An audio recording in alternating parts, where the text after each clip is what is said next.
Dabarkads Ryan Agoncillo at Maine Mendoza may paalala sa ating mga kababayan. Nagpaalala nga sila Itbulaga host Ryan Agoncillo at Maine Mendoza sa ating mga kababayan na maging maingat at mindful sa mga ituturong salita sa mga dayuhang nabibisita sa ating bansa. Kasunod nga ito ng di inaasahang pangyayari sa segment nilang Pornoy, kung saan nakapagbitaw ng di kaaya-ayang salita ang naunang contestant mula sa India. Friendly naman si Rahul. Friendly naman. May 1.5 ka ba dyan? Ay! Malay mo, wag ka pwede. Rahul, marami ka ng Filipino friends. Opo, dami po ako eh. Ano naman yung mga natututunan mo sa mga Pilipino mong kaibigan? Yung pwede lang sabihin sa Tuturo sa akin, dami. Halimbawa, putang ina mo, gago, ganyan lang sinasabi. Ayun na nga!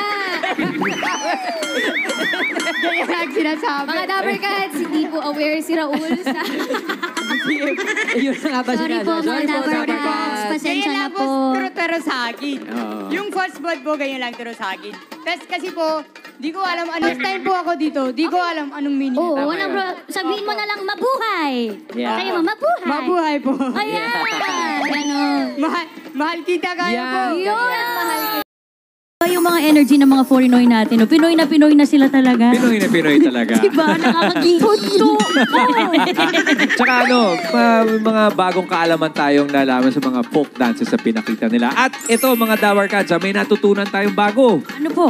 Ang natutunan natin bago, mag-iingat tayo sa mga ituturo natin sa ating mga kaibigang Forinoys. Okay? Kasi syempre, sometimes mapagbiro tayo, medyo babawiin natin ng konti para sure na sure tayo.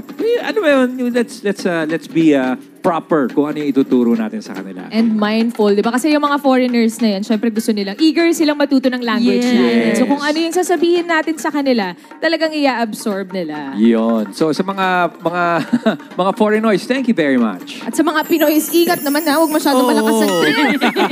Hinay-hinay.